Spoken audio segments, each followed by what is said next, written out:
Elle. En 2017, comme beaucoup de gens qui ont Netflix, j'ai bingé la série 13 Reasons Why.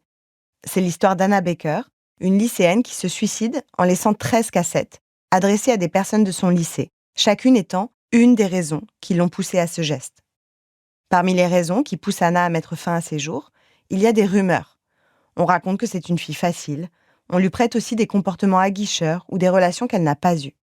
Ces rumeurs se répandent au lycée et en ligne, notamment des photos intimes d'elle qui circulent sans son consentement.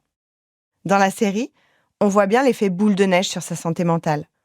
Elle est petit à petit rejetée ou ignorée, alors elle s'isole, elle culpabilise, elle a honte, elle commence à avoir des idées noires. Bref, elle se retrouve très vite dans une grande détresse psychologique. Ce que montre très bien la série, c'est comment une rumeur, qu'elle soit vraie ou fausse, peut déstabiliser tout votre équilibre et faire basculer votre vie. Et vous pouvez avoir l'impression que vous n'allez jamais vous en dépêtrer, que quoi que vous fassiez, quoi que vous disiez, cette rumeur va vous suivre toute votre vie. Et qu'au supermarché, dans la rue ou au travail, vous aurez toujours une étiquette sur le front. Faut que je te dise. Des vraies questions, faut que je te dise. Des vraies réponses. Faut que je te dise. Je suis Marine Revol, journaliste. Bienvenue dans Faut que je te dise.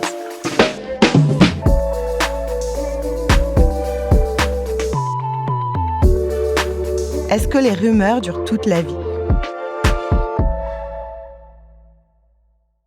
Par définition, la rumeur, c'est un bruit qui se répand, mais elle peut être vraie ou fausse. Je me rappelle qu'au collège, j'étais terrorisée par les rumeurs. Enfin, les rumeurs négatives, parce qu'on m'aurait prêté une relation avec une star de cinéma, ça m'aurait pas franchement dérangée. J'avais peur, si une rumeur circulait sur moi, qu'elle se propage tellement qu'elle m'isole et que je me retrouve à manger un sandwich dans les toilettes pour éviter de m'asseoir seule à la cantine. La sociologue Margot Deshages, maîtresse de conférences à l'université Grenoble-Alpes et autrice de « À l'école des mauvaises réputations », a mené une enquête dans 4 collèges franciliens de 2016 à 2018. À cet âge-là, la réputation, le statut social qu'on a construit à l'école, s'il nous convient, on y tient beaucoup. Et à l'inverse, quand on ne fait pas partie des rockstars, on n'a pas envie que notre réputation se dégrade encore. Si la rumeur fait si peur, selon Margot Deshages, c'est parce que dès qu'elle est lancée, peu importe qu'elle soit vraie ou fausse, elle ressemble à une révélation. Elle circule dans les couloirs du collège ou du lycée, mais aussi en ligne sur les réseaux sociaux. Et ça va très vite. Aujourd'hui, le harcèlement ne s'arrête pas à la porte du collège. Il continue sur WhatsApp, par message privé. Ça s'appelle du cyberharcèlement, et ça fait qu'on n'est jamais tranquille. Ce qu'elle explique, c'est qu'une fois qu'une rumeur a terni la réputation d'un élève, il peut être vite exclu du groupe, et on sait combien ça peut bousculer tout l'équilibre d'un adolescent, ou de quiconque d'ailleurs. La rumeur est aussi utilisée comme un moyen de harceler quelqu'un, et ça peut avoir des conséquences désastreuses sur la santé mentale. Par ailleurs, plusieurs études suggèrent qu'au collège, les filles souffrent davantage des rumeurs que les garçons, et qu'on expose surtout leur activité sexuelle.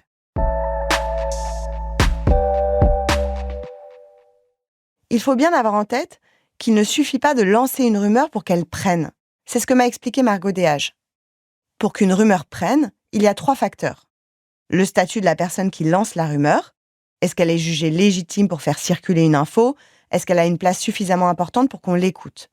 Ensuite, cela dépend de la vraisemblance de la rumeur. Pour que ça prenne, il faut que ça ait l'air vrai. Enfin, cela dépend de l'adhésion du groupe aux valeurs qui sous-tendent la rumeur. Par exemple, si une rumeur concerne la sexualité d'une femme, il faut plutôt que le groupe adhère à des idées conservatrices ou machistes.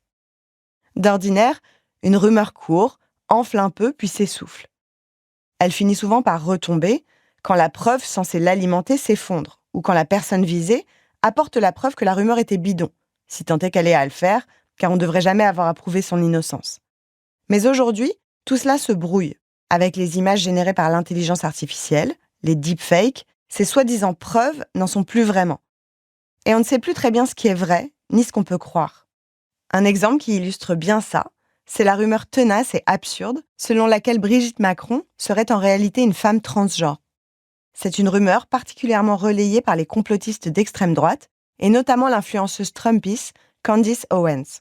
On retrouve un peu toutes les conditions que m'a citées Margot Deshages pour que la rumeur prenne. 1. C'est une rumeur lancée par les milieux d'extrême droite, Et j'ai pas besoin de vous expliquer qu'ils sont jugés de plus en plus légitimes. 2. La rumeur est vraisemblable. Déjà parce que oui, il y a des femmes transgenres en France. Mais cela a surtout été alimenté par des montages vidéo diffusés sur les réseaux sociaux. Il ne s'agissait pas de deepfake, mais d'associations d'images anciennes et récentes, d'extraits d'interviews sortis de leur contexte, bref, de vidéos créées dans le but de semer le doute et de rendre la rumeur vraisemblable. 3. Les discours transphobes se multiplient partout dans le monde, et ça coche la case « adhésion aux valeurs qui sous-tendent la rumeur ». Alors est-ce que la rumeur dure ?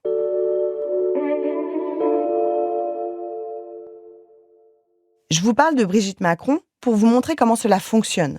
Mais de manière générale, quand on devient adulte, à moins d'être un personnage public, la peur de la rumeur se calme. Elles sont moins fréquentes et moins prises au sérieux.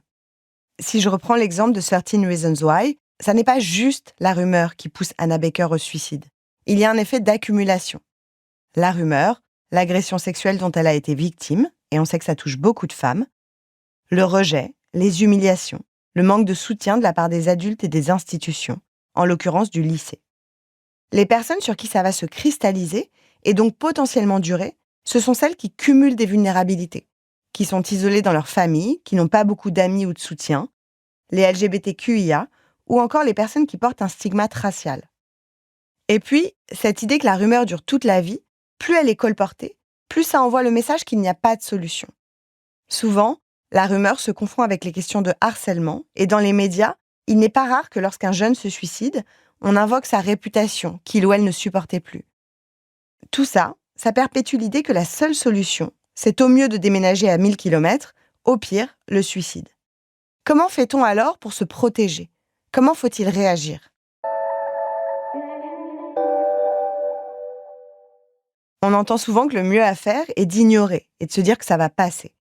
Selon Margot Deshages, ça n'est pas la bonne stratégie, car cela conduit la victime de la rumeur à se taire et à encaisser. Et encaisser des rumeurs, c'est une forme de violence morale. Donc rester tout seul et faire comme si de rien n'était, on oublie. La première chose à faire, c'est donc de trouver 1, 2 ou 3 personnes pour en parler. C'est beaucoup plus difficile de s'en prendre à quelqu'un dont l'entourage peut démentir les faits. Cela peut être des amis, mais aussi un prof ou un collègue en qui vous avez confiance, un surveillant, etc. L'idée, c'est d'inverser la tendance. Trouvez une personne de confiance et dites-lui sans honte « Voilà ce qu'on a dit sur moi ». Si au contraire, une personne vient vous trouver parce qu'elle est victime d'une rumeur, dites-lui tout simplement que vous allez l'aider et qu'elle peut compter sur vous. Et il faut le faire vite, car on l'a dit, la rumeur peut justifier tout un tas de mauvais comportements. Violences physiques, sexuelles, conséquences sur la santé mentale. Cela peut déraper très rapidement. C'est particulièrement vrai pour les rumeurs qui se retrouvent en ligne, car cela fait dire aux autres que la rumeur est vraie. Je l'ai vue en ligne, donc c'est vrai, et donc les conséquences sont méritées. Sachez que vous pouvez contacter l'association e-Enfance au 3018. C'est un numéro qui permet de faire supprimer en 24 heures un contenu compromettant qui a été publié sur vous sur les réseaux sociaux. N'hésitez pas à les contacter, ils vous écouteront et vous aideront.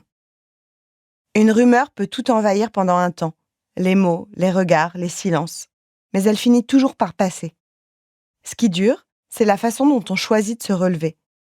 La rumeur parle de nous sans nous connaître, alors il faut continuer, avancer, jusqu'à redevenir la seule voix qui compte.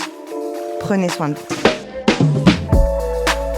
Merci d'avoir écouté Faut que je te dise, un podcast coproduit par le magazine Elle et Louis Média.